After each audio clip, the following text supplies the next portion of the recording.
英國的童話系列《大紅爵士的蜂蜜屋》，作者劉清彥，繪者簡婷燕。大紅爵士好有錢，非常非常有錢。佢住喺森林最靚嘅屋裏面。大紅爵士靠賣蜂蜜賺咗好多錢。佢唔單止有自己嘅養蜂場，仲喺森林裏面開咗好多間蜂蜜屋添。由於佢手下有好多員工幫佢做嘢，大紅爵士就可以日日喺佢間豪宅度無憂無慮咁生活同埋休息。有一日，負責記賬嘅荷尼亞利喺大紅爵士嘅書房度檢查蜂蜜銷售嘅賬目。哦，天啊！大紅爵士，你有個員工好似借咗幾罐蜂蜜，有冇俾錢？有冇還？一共幾多罐？佢欠咗你100罐啊！100罐？佢攞咗咁多蜂蜜做乜嘢啊？我唔知道啊！我建議你調查一下。管家，爵士有咩吩咐？管家，去幫我叫阿利嗰個員工係邊個？係狐狸費迪。費迪？竟然係我最信賴嘅員工。管家，即刻幫我帶狐狸費迪嚟見我。係嘅，爵士。你仲有冇其他需要呢？瞓晏覺之前需唔需要飲杯茶呢？唔使啦。唉，我而家仲邊有心情飲茶同瞓晏覺啊！嗰日下午，大紅爵士嘅書房傳嚟敲門聲。入嚟。爵士，狐狸費迪嚟咗見你。帶佢入嚟，叫埋阿利一齊入嚟。你好啊，爵士，你係咪又打算再開一間蜂蜜屋呢？我啱啱諗到個適合嘅地點。費迪，呢個唔係我揾你嚟嘅原因。阿利，將你發現嘅事話俾佢知。根據賬簿嘅記錄，費迪先生，你一共積欠咗大紅爵士100罐蜂蜜。呢件事你點樣解釋？我係攞咗100罐蜂蜜。到底發生咩事？你仲記得我嘅家人嗎？佢哋冇可能食到咁多蜂蜜啩？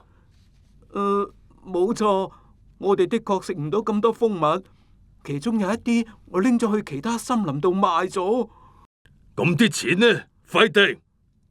輸晒啦，因為我拎咗去賭馬，以為咁樣可以賺多少少錢，結果狐狸先生啊，賭博贏翻嚟嘅錢係唔長久噶，尤其係你攞人哋嘅錢去賭嘅時候。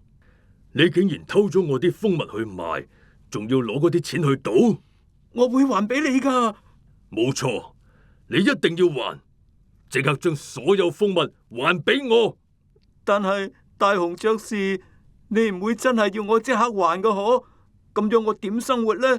唔該你啊，俾多少少時間我一定會將所有蜂蜜都還俾你噶。求下你啊，爵士，我知錯啦。大紅爵士望住跪喺自己面前嘅狐狸，冇出聲。過咗一陣，唉，費迪，你起身先。我應該送你去坐監，但係我睇得出你已經為自己犯嘅錯真心悔改，所以我決定原諒你。爵士，真係好多謝你啊！我會盡快將啲蜂蜜還翻俾你。算啦，唔使還啦。阿利，將佢嘅債務取消咗佢啦。多謝你啊，爵士，真係太感激你啦。好啦，翻去做嘢啦，唔好再犯錯啦。嗰日下午，鼴鼠爺爺嚟到大紅爵士開嘅其中一間蜂蜜屋。佢好窮，平時每次都只係可以買少少蜂蜜。而今次佢身上甚至一啲錢都冇，但係佢真係好肚餓，好肚餓啊！誒，你好啊，鼹鼠爺爺，你有咩需要啊？我喺度諗，我可唔可以要少少蜂蜜呢？梗係冇問題啦，我幫你記住數先。係唔該晒你啊！兔仔伙計喺裝蜂蜜嘅大木桶入面，滗咗一大杯蜂蜜出嚟，喺帳簿度做咗記錄，然後將杯蜂蜜交俾喺櫃台前面等緊嘅鼹鼠爺爺。呢個時候，狐狸費迪咁啱嚟到呢一間蜂蜜小屋，想睇下生意做成點。兔仔伙計，將今日嘅帳目拎嚟俾我睇下，快啲，快啲！費迪先生，呢本係你要睇嘅帳簿。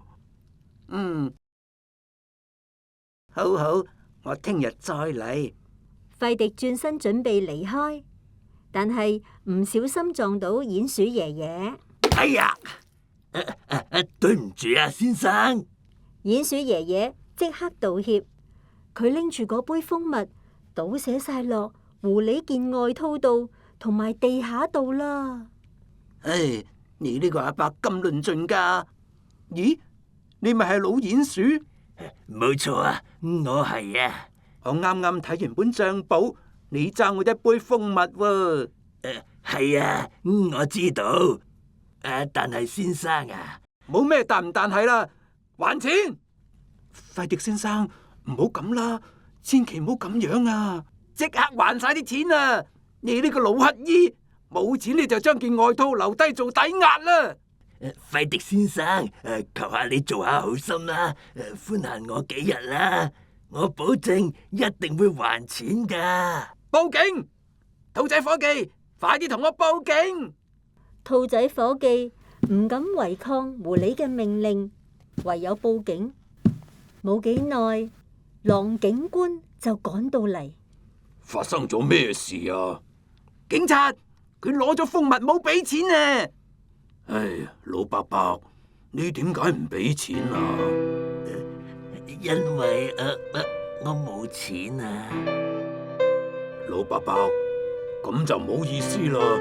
你要同我去一去警察局啦。睇住鼹鼠爺爺俾警察帶走，兔仔伙計好難過，但係費迪就好開心咁，一路吹住口哨翻屋企。我要諗下辦法幫鼹鼠爺爺切得。兔仔伙計決定去揾大雄爵士，將呢一件事話俾佢知。佢去到大雄爵士嘅屋企，獵犬管家請佢入屋，帶佢到書房見大雄爵士。弊啦，大雄爵士，發生咗件好可怕嘅事啊！費迪先生實在太殘忍啦。兔仔伙計將成件事150向大雄爵士報告。咩話？呢個費迪太過分啦！管家，係嘅，爵士，請問你有咩吩咐呢？即刻帶費迪嚟見我。費迪一到大雄爵士嘅屋企，都未等管家通報，就抬頭挺胸，直接大步行入大雄爵士嘅書房。請問爵士有咩事需要小弟費迪我為你效勞嘅呢？你同我收聲！你呢個可惡嘅家伙！咩事啊？你先係偷咗我嘅蜂蜜，然後又報警將我一向好尊敬嘅客人拉咗。你係指老鼹鼠？爵士佢係個老乞衣，攞咗蜂蜜又唔俾錢，我咪叫警察拉佢咯。你應該要原諒佢。吓？佢爭我錢喎！如果你連佢爭你嗰少少錢都唔能夠原諒，咁我都決定唔原諒你啦！管家，報警！你咁樣想做咩啊？爵士，你嘅另外2位客人到咗啦。費迪見到兔仔伙計同鼹鼠爺爺行入嚟嘅時候，嚇到眼珠都差啲跌出嚟。係我請佢哋嚟嘅，我決定要俾鼹鼠老先生擔任我其中一間蜂蜜屋嘅店長。你嘅職位就由兔仔伙計接手啦。咁我呢？咁我做咩啊？呢個時候，獵犬管家開門，警察走入嚟。費迪，你就去坐監啦，坐到你將爭我嘅蜂蜜全部還清為止。嚟啦，狐狸先生！大雄爵士，你唔可以咁做噶！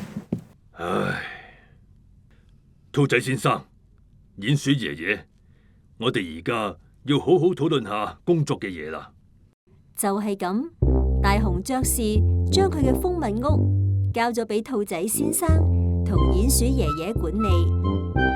由於有呢兩位值得信任嘅得力員工，佢又可以無憂無慮咁喺自己嘅豪宅度生活同埋休息啦。至於狐狸費迪，佢只可以乖乖咁留喺監獄度工作賺錢，償還佢爭大雄爵士嘅蜂蜜。到目前為止，佢仲有98罐蜂蜜要努力啊！